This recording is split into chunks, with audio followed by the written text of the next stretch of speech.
Pornography അത് വരുത്തി വയ്ക്കുന്ന വിനകളെക്കുറിച്ചാണ് കഴിഞ്ഞ കുറേ എപ്പിസോഡുകളായിട്ട് നമ്മൾ കണ്ടുകൊണ്ടിരിക്കുന്നത്. തീർച്ചയായിട്ടും വളരെ വേദനാജനകമായതും അല്പം ബുദ്ധിമുട്ടുള്ളതുമായ ഒരു വിഷയം തന്നെയാണിത്. പക്ഷേ ഇന്ന് കുറച്ചും കൂടെ പ്രതീക്ഷയ്ക്ക് വകയുള്ള ഒരു വിഷയത്തിലേക്കാണ് നമ്മൾ വരുന്നത്. പോൺ അഡിക്ഷനിൽ നിന്നും എങ്ങനെ നമുക്ക് പുറത്തേക്ക് വരാമെന്ന്. ഈ ഒരു ചോദ്യവുമായിട്ട് പോൺ അഡിക്ഷനിൽ നിന്നും പുറത്തേക്ക് വരാൻ സാധ്യമാണോ എന്ന ചോദ്യവുമായിട്ട് ഞങ്ങൾ കോളേജുകളിലേക്ക് പോയി. നമ്മുടെ കുട്ടികളുടെ പ്രതികരണത്തിലേക്ക് നമുക്ക് ആദ്യം പോകാം. പോണോഗ്രഫി, മാസ്റ്റർബേഷൻ ഇതിനൊക്കെ അഡിക്റ്റ് ആയിട്ടുള്ള വ്യക്തികൾക്ക് അതിൽ നിന്ന് പുറത്തു വരാൻ എന്തെങ്കിലും സ്കോപ്പ് ഉണ്ടോ? സ്കോപ്പ് ഉണ്ടോയെന്ന് വെച്ചാൽ ഉണ്ട്. ഇപ്പോൾ നമ്മുടെ സൊസൈറ്റിയിൽ പറയുവാണെങ്കിൽ ഇങ്ങനെ ചെയ്യുന്ന ഒരാൾക്ക് ഒരിക്കലും തുറന്നു പറയാൻ ആഗ്രഹിക്കില്ല ഞാനത് ചെയ്യുവാന്ന്. പക്ഷെ നമുക്കത് മനസ്സിലാക്കി അല്ലെങ്കിൽ ഒരു ഫ്രണ്ട്സിനോട് പറയുമ്പോഴോ അല്ലെങ്കിൽ നമ്മുടെ സൊസൈറ്റിയിൽ വെച്ച് നമ്മൾ അവരെ കളിയാക്കും. അല്ലെങ്കിൽ പക്ഷെ അങ്ങനെ ചെയ്യേണ്ട ആവശ്യമില്ല. അത് അവർക്ക് പറ്റും. നമ്മളെ കൊണ്ടാവുന്നൊരു ഹെൽപ്പ് കൊടുക്കുകയോ അല്ലെങ്കിൽ ഒരു ഡോക്ടറെ കൺസൾട്ട് ചെയ്യാൻ പറയുകയൊക്കെ ചെയ്യുക. നമുക്ക് അങ്ങനെ ഒരു ഹെൽപ്പൊക്കെ ചെയ്ത് കൊടുക്കാം. അപ്പോൾ അതിലൂടെ നമുക്ക് അവരെ റിക്കവർ ചെയ്ത് തീർക്കാൻ പറ്റും. കുറേ ആൾക്കാർ നോൺ ഫാപ്പ് ചാലഞ്ചൊക്കെ നോക്കാറുണ്ട്. അപ്പം അതിൽ നിന്ന് റിക്കവർ ആകാൻ പറ്റുമെന്ന് ആണ് എനിക്ക് തോന്നുന്നത്. റിക്കവർ ആകാനും പറ്റും. കൗൺസിലിംഗ് കാര്യങ്ങളും എല്ലാം ഉണ്ടെങ്കിൽ നമുക്ക് റിക്കവർ ആകാൻ പറ്റും. ഇത് സംസാരിക്കാൻ കൂടുതലും താല്പര്യപ്പെടുകയില്ല കുറേ പേരും. പക്ഷെ അവരോട് നല്ലൊരു കൗൺസിലിംഗ് കാര്യങ്ങളൊക്കെ നന്നായിട്ട് കിട്ടിക്കഴിഞ്ഞാൽ അവർക്ക് അവരുടെ കാര്യങ്ങളൊന്ന് തുറന്നു പറഞ്ഞു കഴിഞ്ഞാൽ തന്നെ കൂടുതലൊരു റിലീഫ് വരാൻ ചാൻസ് ഉണ്ട്. കൗൺസിലിങ്ങിലൂടെ തന്നെ ഓവർകം ചെയ്യാൻ പറ്റും. സാധ്യത കുറവാണ്. കാരണം അഡിക്റ്റഡ് ആയിക്കഴിഞ്ഞാൽ നമ്മളിപ്പോൾ എത്ര തന്നെ പറഞ്ഞാലും നമ്മൾ അതിലോട്ട് പോവും, എന്തായാലും പോവും. ഇപ്പോൾ ഒരാൾ ഒരു പോൺ വീഡിയോസ് കാണുന്ന നിർത്തി എന്ന് പറഞ്ഞാലും എത്രത്തോളം അങ്ങേർക്ക് കൺട്രോൾ ചെയ്യാൻ പറ്റും, അത് അതിനൊരു ലിമിറ്റ് കഴിഞ്ഞാൽ നമ്മൾ വീണ്ടും ഒന്നല്ലെങ്കിൽ രണ്ട് കണ്ടിരിക്കും, ഉറപ്പാണ്. അഡിക്ഷൻ മാറ്റാൻ ബുദ്ധിമുട്ടാണ് എന്നാണ് എൻ്റെ ഒരു അഭിപ്രായം. അതൊരു അഡിക്ഷൻ ആയിട്ട് കൊണ്ടുപോയാൽ അത് തെറ്റാണ്. ഇത് ആ വീഡിയോസ് കാണാതിരിക്കുക. അഡിക്ഷന് പുറത്തു വരാൻ ഇച്ചിരി ബുദ്ധിമുട്ടായിരിക്കും. കൗൺസിലിംഗ് അതൊക്കെ കൊടുത്ത് ശരിയാവുമായിരിക്കും വിചാരിക്കും. സർ, പോണോഗ്രഫിയുടെ അപകടങ്ങളെക്കുറിച്ച് നമ്മൾ പലപ്പോഴും ചിന്തിക്കാറുണ്ട്. പലപ്പോഴും യുവജനങ്ങൾ ഒരു പോയിന്റ് എത്തിക്കഴിയുമ്പോൾ നിരാശരാകാറുണ്ട്. തുടക്കത്തിലെ ലാഘവത്തോടെ കാണുന്ന ഈ ഒരു കാര്യത്തിൽ നിന്ന് മുക്തി നേടാൻ സാധിക്കുന്നില്ല എന്നൊരു അവസ്ഥയിലേക്ക് വരുമ്പോൾ അവർ ശരിക്കും തകർന്നു പോകുന്ന ഒരവസ്ഥയാണ്. പക്ഷേ ഈ ഒരു അഡിക്ഷനിൽ നിന്ന് പുറത്തു വരാൻ യുവാക്കൾക്ക് സാധിക്കുന്നതല്ലേ സർ? Thank you Ankita. ഇന്ന് നമ്മൾ ഈ കഴിഞ്ഞ എപ്പിസോഡുകളിൽ പറഞ്ഞതിൽ നിന്നും അല്പം വ്യത്യസ്തമായിട്ട് നമ്മൾ ഫസ്റ്റ് സ്റ്റേജ് ആയിരുന്നു നമ്മുടെ കഴിഞ്ഞു. നമ്മളിതിനെക്കുറിച്ച് ആഴമായിട്ട് മനസ്സിലാക്കി. അപ്പോൾ ഈ അഡിക്ഷൻ എന്നുള്ള വാക്ക് പലപ്പോഴും ഞാൻ ഇതിനെക്കുറിച്ച് സംസാരിക്കുമ്പോൾ ആളുകൾ എന്നോട് പറയാറുള്ള ഒരു കാര്യമാണ്, ഞാൻ അഡിക്റ്റഡ് അല്ല, അതുകൊണ്ട് എനിക്കിത് അത്ര ആപ്ലിക്കബിൾ അല്ല. അപ്പോൾ ഞാനത് ഒരു 4 സ്റ്റേജ്, അഡിക്ഷൻ്റെ ഒരു 4 സ്റ്റേജിനെ കുറിച്ചും കൂടെ പറഞ്ഞിട്ട് നമുക്ക് ആ സൊല്യൂഷനിലേക്ക് പോകാം. അത് ഫസ്റ്റ് സ്റ്റേജ് എന്ന് പറയുന്നത് ഏർലി എക്സ്പോഷർ. ഒരു പക്ഷേ നിങ്ങൾ വളരെ ചെറുപ്പമായിരുന്നപ്പോൾ അല്ലെ ടീനേജിൽ ഏത് കാറ്റഗറിക്കാരാണേലും നിങ്ങൾ ഇത് എക്സ്പോസ്ഡ് ആയിട്ട് കുറച്ച് നാളുകളായി. അപ്പോൾ അത് വീണ്ടും നമ്മൾ കൂടുതൽ അതിൽ ആഴമായിട്ട് മുന്നോട്ട് തുടർന്ന് അത് സെക്കൻഡ് ലെവലിൽ അതൊരു അഡിക്ഷൻ ലെവലായിട്ട് മാറി. അപ്പം നമ്മൾ ഈ അഡിക്ഷൻ എന്നുള്ള വാക്ക് പലപ്പോഴും ചിന്തിക്കുന്നത് അല്പ വ്യത്യാസമായിട്ടാണ് ഇതിൽ. അപ്പോൾ ഈ സെക്കൻഡ് ലെവലിൽ നമ്മൾ അഡിക്ഷൻ എന്ന് പറയുന്നത് you are hooked into it. നിനക്ക് പുറത്തു വരാൻ പറ്റാത്തതുപോലെ ഡോർ ലോക്ക്ഡ് ആയിപ്പോയി. അപ്പോൾ ഇങ്ങനെയുള്ള ഒരു സ്റ്റേജിനെ കുറിച്ചാണ് നമ്മൾ ഡോപ്പാമൈൻ്റെയും ബ്രെയിൻ റീവയറിങ്ങിൻ്റെയും അതുപോലെ തന്നെ ടോളറൻസ്, ഇങ്ങനെയൊക്കെയുള്ള ചില കോൺസെപ്റ്റുകൾ നമ്മൾ മനസ്സിലാക്കുകയുണ്ടായി. അപ്പോൾ ഈ അഡിക്ഷൻ ആരംഭത്തിലേ ഉണ്ടാകുകയല്ല. ഒരുപക്ഷെ നിങ്ങൾ ഇതിൽ ഏർലി എക്സ്പോഷർ സ്റ്റേജിലാണ് എങ്കിൽ നിങ്ങൾക്കും ഇത് ബാധകമാണ് എന്ന് പറയാൻ വേണ്ടിയിട്ടാണ്. നിങ്ങൾക്കും there is a way to come out of it. Addiction വരെ നമ്മൾ നോക്കിയിരിക്കേണ്ട. അപ്പം നമ്മൾ ഈ അഡിക്ഷനിൽ ഹുക്ക്ഡ് ആയി കഴിഞ്ഞാൽ അടുത്ത ഒരു ലെവലാണ്, നെക്സ്റ്റ് ലെവൽ നമ്മൾ പോകുന്നത് ഒരു എസ്കലേഷൻ ലെവലിലേക്കാണ്. അപ്പോൾ ഈ എസ്കലേഷൻ ലെവലെന്ന് പറയുന്നത് ഇന്ന് വരെ നിങ്ങൾ കണ്ട് അല്ലെങ്കിൽ നിങ്ങൾക്ക് സാറ്റിസ്ഫൈഡ് ആയിരുന്ന, നിങ്ങൾക്കൊരു ചെറിയ സന്തോഷം കിട്ടിയിരുന്ന ആ ലെവലിൽ നിന്ന് നിങ്ങൾ അങ്ങ് എസ്കലേറ്റഡ് ആവുക. അപ്പോൾ അങ്ങനെയുള്ള വീഡിയോസ് ഒന്നും നിങ്ങൾക്ക്, അല്ലെങ്കിൽ അങ്ങനെയുള്ള പോണോഗ്രഫി നിങ്ങൾക്ക് വേണ്ടത്ര എഫക്റ്റ് നിങ്ങൾക്ക് തരുന്നില്ല. അപ്പോഴാണ് കൂടുതൽ ഹാർഡ് കോർ അല്ലെ അഗ്രസീവ്, അല്ലെ ചിലർ കുട്ടികളുമായി ബന്ധപ്പെടുന്ന സൈറ്റുകൾ, അല്ലെങ്കിൽ ചിലർ ട്രാൻസ് സൈറ്റുകൾ, ഇങ്ങനെ ഒരുപാട് ഓപ്ഷൻസ് ആൻഡ് ഡിഫറെൻറ്റ് വെറൈറ്റീസാണ് അവിടെ ഉള്ളത്. അപ്പോൾ അങ്ങനെ ഓരോന്നും പുതുമ തേടി പോകുന്ന ഒരു ലെവലിലേക്കാണ് നമ്മൾ ഈ എസ്കലേഷൻ ലെവലിൽ കൊണ്ടുപോകുന്നത്. അപ്പോൾ അങ്ങനെ കുറച്ച് നാൾ നമ്മൾ പോയി ആൻഡ് ഇത് വളരെ ഒരു എക്സൈറ്റിംഗ് ആയിട്ട് തോന്നി കുറച്ച് നാൾ നമ്മളങ്ങനെ നിൽക്കും. പക്ഷേ ഇനി വേറൊരു ലെവലിലേക്ക് വരുമ്പോഴാണ് നമ്മൾ ഡീസെൻസിറ്റൈസ്ഡ് ആകുന്ന ഒരു ലെവലിലേക്ക് വരുന്നത്. അപ്പോൾ ഒരു പക്ഷേ ചിലർ ഈ പോണോഗ്രഫി എനിക്ക് വലിയ കുഴപ്പമൊന്നുമില്ല എന്ന് പറയുന്ന വ്യക്തികൾ തന്നെ ഒരു പക്ഷേ ഈ ഡീസെൻസിറ്റൈസ്ഡ് സ്റ്റേജിലായിരിക്കാം. അപ്പോൾ ഡീസെൻസിറ്റൈസ്ഡ് സ്റ്റേജ് എന്ന് പറഞ്ഞാൽ നമ്മളങ്ങ് നമ്മായി പോവുക. അതായത് ഇങ്ങനെ ഒരു കാര്യം നമ്മളെ ഒരു തരത്തിലും ബാധിക്കുന്നില്ല, നമുക്കൊരു വികാരവും ഇല്ല, ഇതിനെക്കുറിച്ചൊരു ചിന്തയില്ല, നമ്മുടെ ബുദ്ധിയും നമ്മുടെ റീസണിങ് പവറും എല്ലാം അങ്ങ് ഷട്ട് ഡൗൺ ആയി പോകുന്ന ഒരു സ്റ്റേജാണ് ഡീസെൻസിറ്റൈസ്ഡ് സ്റ്റേജ്. അപ്പം നമുക്ക് അതിനെക്കുറിച്ചൊരു ചിന്തയില്ല, വികാരമില്ല. അപ്പം ഇനിയിപ്പം നമ്മൾ എസ്കലേഷനിൽ കണ്ട വീഡിയോസ് പോലും ഒരു രീതിയിൽ അതിനെ നമുക്ക് ഒരു എക്സൈറ്റ്മെൻറ്റ് തരുന്നില്ല. So you need more. നിങ്ങൾക്ക് ത്രില്ല് കിട്ടാനായിട്ട് പുതിയ പുതിയ മേഖലകൾ ഒരു പക്ഷേ അന്വേഷിച്ച് പോകേണ്ടതായിട്ട് വരും. അപ്പോൾ ഇങ്ങനെ പല സ്റ്റേജുകളിലാകാം നിങ്ങൾ. ഏത് സ്റ്റേജിൽ നിങ്ങൾ ആണെന്ന് വരികിലും there is a way out. അതാണ് നിങ്ങൾക്ക് ഏറ്റവും അനുഗ്രഹപ്രദമായിട്ട് ഈ എപ്പിസോഡുകളിൽ നിങ്ങളോട് പറയാൻ ഞാൻ ആഗ്രഹിക്കുന്നത്. പലപ്പോഴും നമ്മൾ ശരിക്കും നിരാശരായി പോവുകയാണ്, ഡിസ്പെയറിലേക്ക് പോവുകയാണ്. സാർ പറഞ്ഞതുപോലെ തന്നെ നമ്മൾ ആദ്യമൊക്കെ വളരെ ലാഘവത്തോടെ കാണും, ഇതൊക്കെ വളരെ സ്വാഭാവികമായിട്ടുള്ളൊരു കാര്യമാണെന്നുള്ള രീതിയിൽ കാണും. പക്ഷെ ഒരു പോയിന്റ് എത്തിക്കഴിയുമ്പോൾ നമ്മൾ ഇതിനകത്ത് നിന്ന് പുറത്തു വരാൻ സാധിക്കുന്നില്ല എന്നൊരു ചിന്തയൊക്കെ വന്നു കഴിയുമ്പോൾ പലരും നേരെ നിരാശയിലേക്കാണ് പോകുന്നത്. അവർക്കൊരു ഹെൽപ്പ് കിട്ടുന്നില്ല. അവരെങ്ങനെ അത് റിസോൾവ് ചെയ്യും, എങ്ങനെ അതിനകത്ത് നിന്ന് പുറത്തു വരും എന്ന് അവർക്ക് പലപ്പോഴും കണ്ടെത്താൻ സാധിക്കുന്നില്ല. അപ്പോൾ ശരിക്കും തീർച്ചയായിട്ടും സാർ അതിനുള്ളൊരു ഗൈഡ് ലൈൻ തരേണ്ടത്, ഞങ്ങൾ കേൾക്കേണ്ടത് അത്യാവശ്യമായിട്ടുള്ളൊരു കാര്യം. തീർച്ചയായിട്ടും അങ്കിത, ഇത് ഞാൻ പറഞ്ഞല്ലോ, ഇതൊരു ഓവർനൈറ്റ് പ്രോസസ് അല്ല. It is A challenging one, but നമുക്ക് സാധിക്കുന്ന ഒരു കാര്യമാണ്. അപ്പോൾ ആദ്യമായിട്ട് നിങ്ങൾ ഏത് ലെവലിലാണ് എന്നുള്ളത് നിങ്ങൾക്ക് തന്നെ അറിയാൻ പറ്റുള്ളൂ. ഇല്ലെങ്കിൽ നിങ്ങളെ ഹെൽപ്പ് ചെയ്യാൻ പറ്റുന്ന ഒരാളുമായിട്ട് നിങ്ങൾക്ക് ഡിസ്കസ് ചെയ്യാൻ പറ്റും. അപ്പം സൈക്കോളജിയിൽ CBT എന്ന് പറയും, കൊഗ്നിറ്റീവ് ബിഹേവിയറൽ തെറാപ്പി.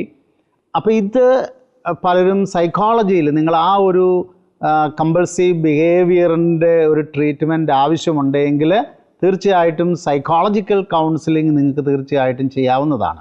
ഇല്ലെങ്കിൽ നിങ്ങൾക്ക് ഷെയറിങ്, നിങ്ങളുടെ ഈ പ്രശ്നങ്ങൾ നിങ്ങളൊരു സ്പിരിച്വൽ എൻവയോൺമെൻറ്റിൽ, അല്ലെങ്കിൽ ഒരു മെൻറ്റർഷിപ്പ് എൻവയോൺമെൻറ്റിൽ, അല്ലെങ്കിൽ ഒരു എൽഡേഴ്സ് നിങ്ങൾക്ക് കൺസൾട്ടേഷൻ ഉണ്ടെങ്കിൽ കോൺഫിഡൻഷ്യലായിട്ട് നിങ്ങൾക്ക് അവരോട് ഷെയർ ചെയ്യാൻ പറ്റും. അപ്പോൾ അവർ നിങ്ങൾക്കൊരു ഔട്ട്ലൈൻ തരും, നിങ്ങൾ ഏത് സ്റ്റേജാണ് വാട്ട് ടു ഡു എന്നുള്ളത്. അപ്പോൾ ഞാൻ ഇതിൻ്റെ ഒരു സൈക്കോളജിക്കൽ വശത്തിന് വേണ്ടിയിട്ടാണ് ഞാനത് പറഞ്ഞത്. ഇനി നമുക്ക് ഡയറക്റ്റ് നമ്മുടെ കാര്യത്തിലേക്ക് നമുക്ക് വരാം.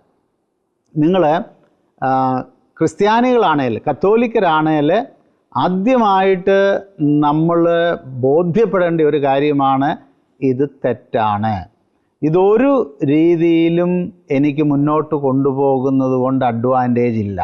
ഇത് നമ്മൾ ആദ്യത്തെ നമ്മുടെ സ്റ്റെപ്പ് എന്ന് പറയുന്നത് ഇതൊരു പ്രശ്നമാണ് എന്ന് അംഗീകരിക്കുകയാണ്. അപ്പോൾ ഇന്ന് ലോകത്തിൻ്റെ ഏറ്റവും വലിയ ഗുരുതരമായ ഒരു അവസ്ഥയെന്ന് പറയുന്നത് തെറ്റിനെ തെറ്റല്ല എന്ന് സ്ഥാപിക്കാൻ ഓരോ വ്യക്തിയും വെമ്പൽ കൊള്ളുകയാണ്. The justification of sin. അപ്പോൾ അത് പോണോഗ്രഫി ആകാം, മാസ്റ്റുർബേഷൻ ആകാം, ഏത് തരത്തിലുള്ള തെറ്റുകളുമാകാം. അതിനെ ജസ്റ്റിഫൈ ചെയ്ത്, ചുരുക്കി പറഞ്ഞാൽ നമുക്ക് പറയാം, മനസാക്ഷി മരവിച്ചിരിക്കുന്ന ഒരു കാലഘട്ടത്തിലാണ് നമ്മൾ ജീവിക്കുന്നത്. അപ്പോൾ ആദ്യത്തെ പടി എന്താണ്? പ്രശ്നം അംഗീകരിക്കുക. Accept that I am in trouble. അപ്പോൾ ഇവിടെ നമ്മൾ ഏത് ലെവലിൽ നിന്നാലും ഒരു കത്തോലിക്ക സഭയുടെ കാഴ്ചപ്പാടിൽ, ഒരു ക്രിസ്ത്യൻ കാഴ്ചപ്പാടിലൂടെ നമ്മുടെ പാപത്തിൻ്റെ വലിപ്പം എത്ര വലുതാണെങ്കിലും നമ്മൾ പാപത്തിൻ്റെ വലിപ്പത്തിലേക്കല്ല, നമ്മളെ രക്ഷിക്കാനായിട്ട് വഴികൾ തുറന്നു വച്ചിരിക്കുന്ന ആ വഴികളിലേക്ക് ഈശോ കടന്നു വരുന്നത്. തീർച്ചയായിട്ടും നിങ്ങൾ ഈശോയിൽ വിശ്വസിക്കുന്ന വ്യക്തിയാണെങ്കിൽ നിങ്ങൾ കത്തോലിക്ക സഭയുടെ അംഗങ്ങളാണെങ്കിൽ തീർച്ചയായിട്ടും നല്ല ഒരു കുമ്പസാരം ആദ്യമായി നിങ്ങൾ ചെയ്യാൻ പ്രിപ്പയർ ചെയ്യുക. അത് പ്രിപ്പയർഡ് ചെയ്തുള്ള ഒരു കുമ്പസാരം. നമ്മൾ സാധാരണ കുമ്പസാരത്തെക്കുറിച്ച് ഞാൻ പറയാറുണ്ട്, നമ്മളൊരു മെക്കാനിക്കൽ കൺഫെഷനാണ് റെഗുലർലി ജനറലി നടത്തുന്നത്. എന്ന് പറഞ്ഞാൽ എല്ലാ പ്രാവശ്യവും നമ്മൾ പോവും, സെയിം കാര്യം പറയും, വരും, അതിൻ്റെ ഫോർമാറ്റ് എല്ലാം ശരിയാണ്, തീർച്ചയായിട്ടും നമ്മുടെ പാവങ്ങൾ ക്ഷമിക്കുന്നുണ്ട്. പക്ഷെ നമുക്ക് വലിയ മാറ്റങ്ങളൊന്നും വരുന്നില്ല. അതുകൊണ്ടാണ് ഞാൻ ഈ മെക്കാനിക്കൽ കൺഫെഷൻ എന്നുള്ള ഒരു ടേം പറഞ്ഞത്. ശരിക്കും പറഞ്ഞാൽ കത്തോലിക്ക സഭയിൽ കൺഫെഷനെ കുറിച്ച് പറയുന്നത് it is the sacrament of healing. ഹീലിങ്ങിൻ്റെ സാക്രമെൻ്റാണ് അത്. വെറും നമ്മൾ അവിടെ ചെന്ന് പാപങ്ങൾ പറഞ്ഞ് നമുക്ക് പാപമോചനം കിട്ടുന്നത് മാത്രമല്ല, ഇറ്റ് ഹീൽസ്. അപ്പോൾ അതുകൊണ്ടാണ് ഞാൻ നിങ്ങളോട് പറഞ്ഞത് ഒരുങ്ങി കുമ്പസാരിക്കണം. നിങ്ങൾ അത് നല്ലതുപോലെ സമയമെടുത്ത് ഒരുങ്ങി നിങ്ങൾ ഈശോയുടെ അടുത്ത് ചെന്ന് പ്രാർത്ഥിച്ച് നല്ലൊരു കുമ്പസാരം നടത്തുക, തീരുമാനമെടുക്കുക. ഇതൊരു പ്രശ്നമാണ്, I want to come out of it, give me the grace. അപ്പോൾ കുമ്പസാരത്തിലൂടെ നമുക്ക് അതുവരെയുള്ള സകല കാര്യങ്ങളും ഇതാ ഈശോ ക്ഷമിച്ച് നമ്മൾ അനുതാപത്തോടുകൂടി നമ്മളിനി നമ്മുടെ ഈ യാത്ര തുടരുകയാണ്. അതാണ് നമ്മുടെ ഫസ്റ്റ് സ്റ്റെപ്പ്. സർ, കത്തോലിക്കർ ശരിക്കും ഭാഗ്യമുള്ളവരാണ്. കാരണം അവർക്ക് സാക്രമെന്റ്സ് ഉണ്ട്, കുമ്പസാരമുണ്ട്. പക്ഷെ കത്തോലിക്കർ മാത്രം അനുഭവിക്കുന്ന ഒരു പ്രശ്നമല്ലല്ലോ അഡിക്ഷൻ എന്ന് പറയുന്നത്. അപ്പം ക്രൈസ്തവരല്ലാത്ത വ്യക്തികളെ കുറിച്ച് അവർക്ക് എന്ത് റിക്കോഴ്സാണ് സർ ഉള്ളത്? അങ്കിത, ഞാൻ പറഞ്ഞു തുടങ്ങിയത് നമ്മൾ ആദ്യത്തെ ഘട്ടം എന്ന് പറയുന്ന ഒരു ആത്മപരിശോധനയുടെ ഘട്ടമാണ്. ഓക്കെ, അപ്പോൾ ഇവിടെ നമ്മോട് തന്നെ സത്യസന്ധത കാണിക്കുന്ന ഒരു നിമിഷമാണ്. ഈ സത്യസന്ധത കാണിക്കുന്ന ഒരു നിമിഷത്തിലാണ് നമ്മുടെ ധാർമ്മിക ജീവിതത്തെ തുറന്ന് നമ്മൾ പരിശോധിക്കുക. ശരിക്കും ഈ ധാർമ്മികത എന്ന് പറയുന്നത് കത്തോലിക്കർക്ക് മാത്രമല്ല, ഏത് മതസ്ഥർക്കും അവരുടേതായ ഒരു ഇൻഹെറൻറ്റ്, നമുക്കൊരു നാച്ചുറൽ ഓർഡർ, ഒരു ഇൻഹെറൻറ്റ് ധാർമ്മികതയുണ്ട്. ഓക്കെ, അപ്പം നമ്മളെ സംബന്ധിച്ചിടത്തോളം നമുക്കതിന് കുമ്പസാരം എന്നുള്ള കൂദാശയിലൂടെ നമ്മുടെ തെറ്റുകൾ ഏറ്റുപറഞ്ഞ് നമുക്ക് ഈശോയിൽ നിന്ന് സ്നേഹം അനുഭവിക്കാൻ പറ്റും. പക്ഷേ എങ്കിൽ നമ്മൾ ചിന്തിക്കേണ്ട ഒരു കാര്യം ഇതാണ്, ഈശോ ഈ ലോകത്തിലേക്ക് വന്നത് ക്രിസ്ത്യാനികൾക്ക് വേണ്ടി മാത്രമല്ല. അങ്ങനെ ഒരു വിഭാഗം ആളുകൾക്ക് വേണ്ടിയിട്ടല്ല ക്രിസ്തു ഈ ലോകത്തിലേക്ക് വന്നത്. സത്യം ഇതാണ്, വിശുദ്ധ ഗ്രന്ഥം പറയുന്നത് എല്ലാവർക്കും വേണ്ടിയാണ് ക്രിസ്തു ഈ ലോകത്തിൽ വന്ന് എല്ലാവരുടെയും പാപഭാരങ്ങളാണ് ക്രിസ്തു കുരിശിൽ വഹിച്ച് മരിച്ച് അവിടുന്ന് ഉദ്ധാനം ചെയ്തതോടുകൂടി എല്ലാ ജനതകളും, ഇതുവരെ ജീവിച്ചിരുന്നവരെ, ജീവിക്കുന്നവരെ, ഇനി ജീവിക്കാനിരിക്കുന്ന വരാനിരിക്കുന്ന സകല ജനതകൾക്കും വേണ്ടിയിട്ടാണ് യേശു ഈ ലോകത്തിൽ വന്ന് തൻ്റെ രക്ഷാകര ദൗത്യം നിർവഹിച്ചത്. പക്ഷേ നമ്മൾ ആ സത്യങ്ങൾ പലതും അറിഞ്ഞുകൊണ്ട് ക്രിസ്തുവിൻ്റെ പിറകെ പോകുന്ന വ്യക്തികൾ, ക്രിസ്തുവിനെ അനുഗമിക്കുന്ന വ്യക്തികളായതുകൊണ്ട് നമുക്ക് ക്രിസ്ത്യാനികൾ എന്നുള്ള പേര് കിട്ടി.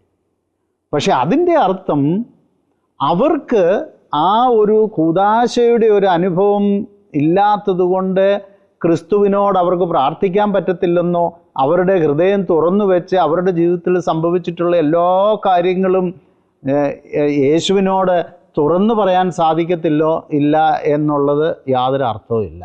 അവർക്ക് അവരുടേതായ രീതിയിൽ അവരുടെ തെറ്റുകൾ മനസ്സിലാക്കി ഈശോയോട് തന്നെ അവർക്ക് പറയാൻ പറ്റും. അത് ഒരുപാട് പാണ്ഡിത്യങ്ങളൊന്നും വേണ്ട, സഭയുടെ പഠനങ്ങളോ കാര്യങ്ങളോ അല്ല. അതായത് നമ്മൾ തിരുവചനത്തിൽ വായിക്കുന്ന ഇതാണ്, അവിടുന്ന് കർത്താവാണ്, അവിടുന്ന് രക്ഷകനാണ്, എനിക്ക് രക്ഷ തരാൻ കഴിവുള്ളവനാണ് എന്ന് വിശ്വസിക്കുന്ന ഏതൊരുവനെയും അവിടുന്ന് സ്വന്തം മകനായി, മകളായി, അല്ലെങ്കിൽ അവിടുത്തെ ഹൃദയത്തോട് ചേർത്ത് വെക്കുന്ന ഒരു സ്നേഹമാണ് ദൈവത്തിനുള്ളത്. അപ്പോൾ ദൈവത്തിൻ്റെ മുമ്പിൽ പക്ഷാപാതമില്ല.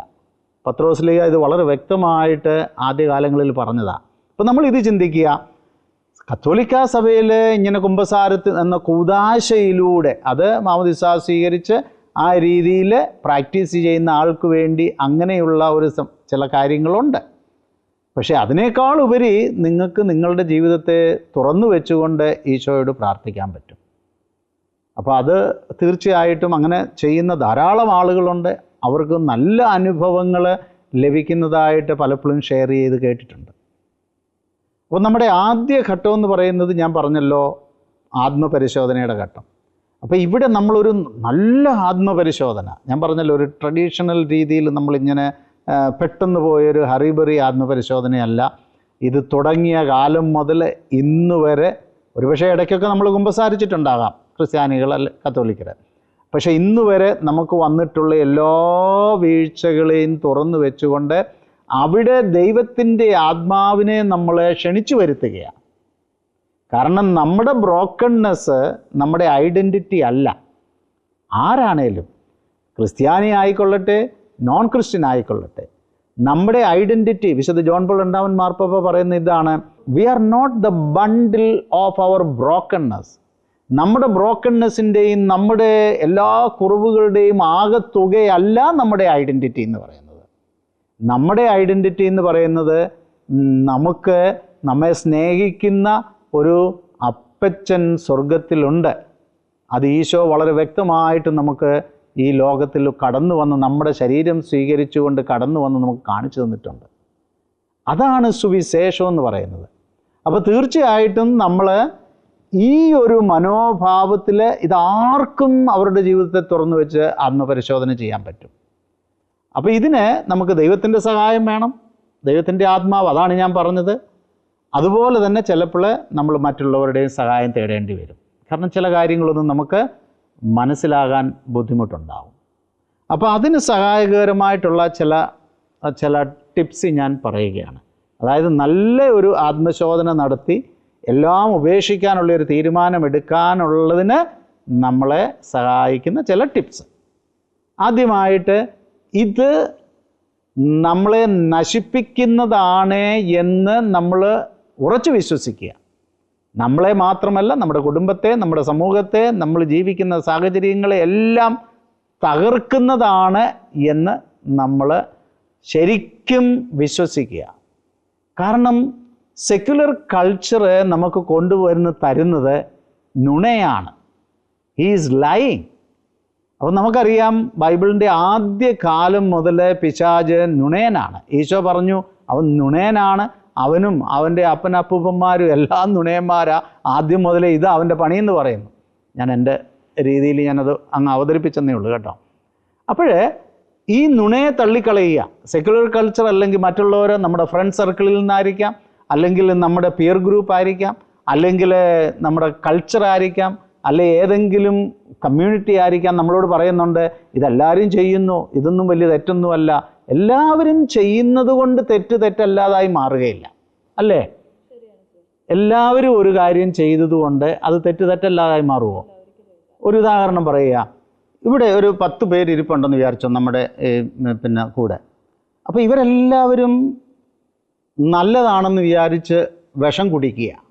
പക്ഷെ അതിനകത്തിൽ വിഷ അംശമുണ്ട്. ഒരു പക്ഷേ ഇവർക്ക് അറിയത്തില്ലായിരിക്കും. അപ്പോൾ ഒരാൾ കുടിക്കുന്നത് കണ്ടുകൊണ്ട് അടുത്ത ആളും കുടിച്ചു. ഇങ്ങനെ കുടിച്ച് എല്ലാവരും കുടിച്ചതുകൊണ്ട് വിഷമല്ലാതായി മാറുമോ? അതിൻ്റെ ബാഡ് എഫക്ട്സ് അവരുടെ ശരീരത്തിൽ ഏൽക്കാതിരിക്കുമോ? ഇല്ല. അപ്പം നമ്മൾ ഒരു പബ്ലിക് ഒപ്പീനിയൻ എന്ന് പറയുന്ന ഒരു സംവിധാനം ഇവിടെ കൊണ്ടുവന്നു കഴിഞ്ഞാൽ നമ്മളുടെ ജീവിതമാണ് പോകുന്നത്. അതുകൊണ്ട് ഇതൊരു നുണയാണ്, ഇതൊരു തിന്മയാണ് എന്ന് നമ്മളെ തന്നെ ബോധ്യപ്പെടുത്തണം. അല്ലെങ്കിൽ നമുക്ക് നല്ലൊരു ആത്മശോധന നടത്താൻ പറ്റുകയില്ല. ഈ ആത്മശോധന എന്ന് ഞാൻ ഉദ്ദേശിക്കുന്നത് കൊണ്ട് അത് കുമ്പസാരത്തിന് വേണ്ടിയിട്ടുള്ള ഒരു ആത്മശോധന മാത്രമായിട്ട് കരുതരുത്. അതുകൊണ്ടാണ് ഞാൻ ആദ്യമേ പറഞ്ഞത് ഇറ്റ് ഈസ് നീഡഡ്. എല്ലാവർക്കും അത് ആവശ്യമാണ്. ഇപ്പം കുമ്പസാരത്തിൻ്റെ ക്രൈറ്റീരിയ നോക്കാതെ ഒരു ധാർമ്മിക നിലവാരം വെച്ചുകൊണ്ട് തന്നെ നമുക്ക് ആത്മശോധന ചെയ്ത് ഇതൊരു നുണയാണ് എന്ന് നമ്മൾ മനസ്സിലാക്കി അതിനെ തള്ളിക്കളയാനുള്ള ഒരു മനോഭാവം നമ്മൾ വളർത്തിയെടുക്കണം. ഇത് നമ്മുടെ മാത്രമല്ല, മനുഷ്യകുലത്തിൻ്റെ മുഴുവൻ മനുഷ്യന് എതിരായിട്ടുള്ള ഗൗരവമായ ഒരു തെറ്റാണ് എന്ന് നമ്മൾ ഇതിനെക്കുറിച്ച് മനസ്സിലാക്കണം. അപ്പോൾ ഇത് കത്തോലിക്ക സഭ catechism of the Catholic church 2354 പാരഗ്രാഫിൽ ഇതിനെ വളരെ വ്യക്തമായിട്ട് പറഞ്ഞിട്ടുണ്ട്. ഇതിനെ നമ്മൾ വളരെ സീരിയസ് ആയിട്ട് നമ്മൾ എടുത്ത് ഇത് നമ്മളെ മനുഷ്യനെ അങ്ങേയറ്റം നശിപ്പിക്കുന്ന ഗൗരവമായ ഒരു തെറ്റാണ്. ഇതിൽ മോറൽ ഇംപ്ലിക്കേഷൻസ് ഉണ്ട്, ഫിസിക്കൽ ഇംപ്ലിക്കേഷൻസ് ഉണ്ട്, സ്പിരിച്വൽ ഇംപ്ലിക്കേഷൻസ് ഉണ്ട്. അപ്പോൾ ഇതിനെ നമുക്ക് ആ രീതിയിലാണ് മനസ്സിലാകേണ്ടത്. അതുപോലെ തന്നെ ഞാൻ നേരത്തെ പറഞ്ഞതുപോലെ നമ്മൾ ഈ പോണോഗ്രഫിയുടെ ഭാഗമാണ് സ്വയംഭോഗം. അപ്പോൾ സ്വയംഭോഗം അതിൽ തന്നെ വികലമായൊരു പ്രവൃത്തിയാണ്. നമ്മുടെ ശരീരത്തിൻ്റെ ഏറ്റവും മനോഹരമായ നമ്മുടെ ജെനിറ്റൽസ്, അത് ദൈവത്തിൻ്റെ അനന്തമായ പരിപാലനയിൽ ദ ഡിവൈൻ ആർക്കിടെക്റ്റ് നമുക്ക് തന്നിരിക്കുന്നതിനൊരു പ്രത്യേക ലക്ഷ്യമുണ്ട്, അതിനൊരു മാന്യതയുണ്ട്. ആ രീതിയിലാണ് ദൈവം അതിനെ രൂപം കൊടുത്തിരിക്കുന്നത്. അതിന് ദൈവം ഭാവനയിൽ, ദൈവത്തിൻ്റെ പദ്ധതിയിൽ എന്തൊക്കെയോ കാര്യങ്ങൾ അതിൻ്റെ പിന്നിലുണ്ട്. ഇത് നമ്മൾ മനസ്സിലാക്കണം. ശരിക്കും തിയോളജി ഓഫ് ദ ബോഡിയിൽ നമ്മൾ നമ്മുടെ ശരീരത്തിൻ്റെയും സെക്ഷുവാലിറ്റിയുടെയും പർപ്പസിനെ കുറിച്ച് വളരെ വ്യക്തമായിട്ട് കഴിഞ്ഞ എപ്പിസോഡുകളിലൊക്കെ നമ്മൾ സംസാരിക്കുകയുണ്ടായി. അപ്പം നമുക്ക് നമ്മുടെ സ്വന്തം സ്വാർത്ഥതയ്ക്ക് വേണ്ടിയിട്ട് നമ്മുടെ ശരീരത്തിലെ ഒരു അവയവത്തെയും ദുരുപയോഗം ചെയ്യുവാനുള്ള അധികാരമില്ല. കാരണം നമ്മളെ സൃഷ്ടിച്ച ദൈവം, നിങ്ങൾ ദൈവത്തിൽ വിശ്വസിച്ചാലും വിശ്വസിച്ചില്ലേലും ഒരു ഡിവൈൻ ആർക്കിടെക്റ്റാണ്. നിങ്ങൾ ദൈവത്തിൽ നിങ്ങൾക്ക് വിശ്വാസം കുറവുണ്ടെങ്കിൽ സയൻസിൽ, ബയോളജിയിൽ പോയിട്ട് നിങ്ങൾ മനുഷ്യ ശരീരത്തിൻ്റെ ഓരോ സെല്ലിനെക്കുറിച്ച് നിങ്ങളൊന്ന് വിലയിരുത്തി പഠിച്ചു നോക്ക്. എത്രയോ നൂറ്റാണ്ടുകളായി ലോകം തുടങ്ങിയിട്ട് ഇന്ന് വരെ സയൻസിന് മനുഷ്യ ശരീരത്തിൻ്റെ ദ ഫിസിയോളജി ഇറ്റ്സെൽഫ് ഇതുവരെ രഹസ്യങ്ങൾ കണ്ടുപിടിക്കാൻ പറ്റിയിട്ടില്ല. അത്ര അഗാധമാണ് മനുഷ്യൻ്റെ ശരീരം. അപ്പോൾ ഞാൻ ചിലപ്പോഴൊക്കെ ഈ ദൈവത്തിൽ വിശ്വാസമില്ലാത്ത ആളുകളോട് ഞാൻ പറയാറുണ്ട്, ഞാൻ അവർക്ക് നമ്മുടെ ശരീരത്തിൻ്റെ ഏതെങ്കിലും ഒരു അവയവത്തിൻ്റെ തന്നെ അതിനെ എടുത്ത് അങ്ങോട്ട് അനലൈസ് ചെയ്യുക. സയൻസാണ്, സയൻസിനെ നമ്മൾ റിജക്റ്റ് ചെയ്യേണ്ട കാര്യമില്ല. എത്ര വലിയ സൂക്ഷ്മതയോടു കൂടിയാണ് നമ്മുടെ ശരീരത്തെ ദൈവം ഡിസൈൻ ചെയ്തിരിക്കുന്നത്. അതുപോലെ വളരെ സൂക്ഷ്മതയോടുകൂടിയാണ് നമ്മുടെ ശരീരത്തിൻ്റെ ഓരോ അവയവങ്ങളെയും. ഞാൻ ചിലപ്പോൾ ചോദിക്കാറുണ്ട്, ഈ നമ്മുടെ മൂക്കിൻ്റെ സ്ഥാനം എന്തിനാണ് ഇവിടെ കൊണ്ടുവച്ചത്? നമ്മുടെ കണ്ണുകൾ എന്തിനായി ഇവിടെ ഇങ്ങനെ 2 ഹെഡ്ലൈറ്റ് പോലെ ഇവിടെ വെച്ചിരിക്കുന്നത്? നമ്മുടെ കൈ എന്തിനായി ഇവിടെ പൊസിഷൻ ചെയ്തിരിക്കുന്നത്? നമുക്ക് കൈ കുത്തി നടന്നുകൂടെ? തീർച്ചയായിട്ടും നടക്കാൻ പറ്റും. ഞാൻ അല്ലെങ്കിൽ ആരെങ്കിലും ചിന്തിക്കുക, ഞാൻ ഇനി മുതൽ കാല് കുത്തി നടക്കുന്നില്ല, കൈ കുത്തിയാണ് നടക്കാൻ പോകുന്നതെന്ന് പറഞ്ഞ് എനിക്ക് വികലമായ പ്രവൃത്തി ചെയ്യാൻ പറ്റും. പക്ഷേ എങ്കിൽ ദൈവം തന്നിരിക്കുന്ന കൈയുടെ ഉപയോഗം അതല്ല, നടക്കാൻ വേണ്ടിയിട്ടുള്ളതല്ല. എൻ്റെ മൂക്കിനി മുതൽ ഇവിടെ വേണ്ട, അത് വേറെ എവിടെയെങ്കിലും സ്ഥലത്ത് ഞാൻ ഒളിച്ചു വെക്കുകയാണെന്നും പറഞ്ഞിട്ട് എനിക്ക് ഇവിടുന്ന് എടുത്ത് കട്ട് ചെയ്ത് വേറെ സ്ഥലത്തേക്ക് വെക്കാൻ പറ്റുകയല്ല. കാരണം നമ്മുടെ ബോഡിയുടെ സ്ട്രക്ചർ അങ്ങനെയാണ് ആ ഡിസൈൻ ചെയ്തിരിക്കുന്ന ആർക്കിടെക്റ്റ് ചെയ്തിരിക്കുന്നത്.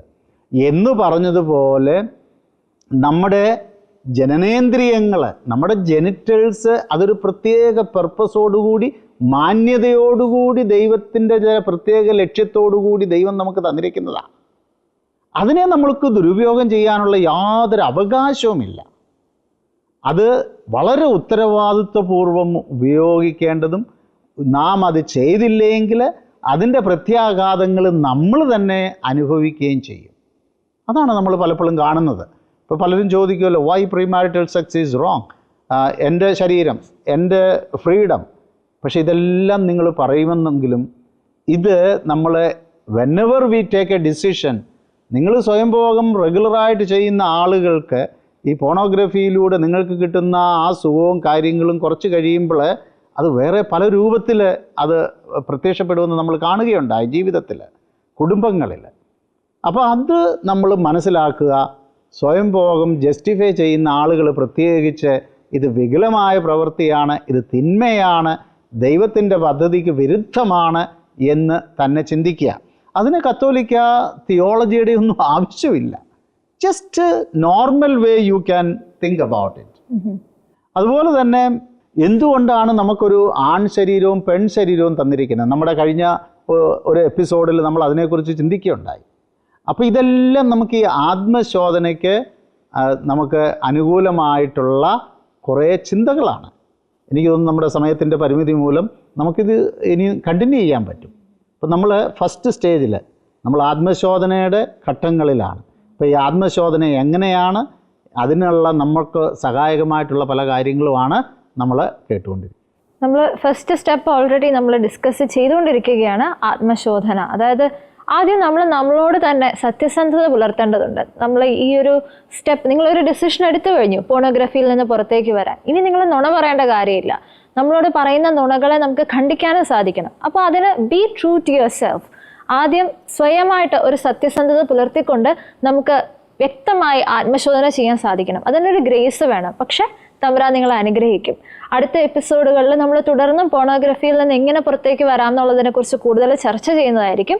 അതിനോടനുബന്ധിച്ച് എന്തെങ്കിലും ചോദ്യങ്ങളോ സംശയങ്ങളോ നിങ്ങൾക്കുണ്ടെന്നുണ്ടെങ്കിൽ ഇമെയിൽ ഐ ഡി തരുന്നുണ്ട്, കോൺടാക്ട് ചെയ്യുക. നിങ്ങളുടെ ചോദ്യങ്ങൾക്കുള്ള ഉത്തരങ്ങൾ തരാൻ ഞങ്ങൾ മാക്സിമം ശ്രമിക്കുന്നതാണ്. അടുത്ത ആഴ്ച പോണോഗ്രഫിയിൽ നിന്ന് പുറത്തേക്ക് വരാനുള്ള അടുത്ത ഘട്ടം എന്ത് നമുക്കിനി ചെയ്യാൻ പറ്റും എന്ന് നമുക്ക് പഠിക്കാം, നമുക്ക് കേൾക്കാം. അതുവരേക്കും താങ്ക് യു സോ മച്ച്.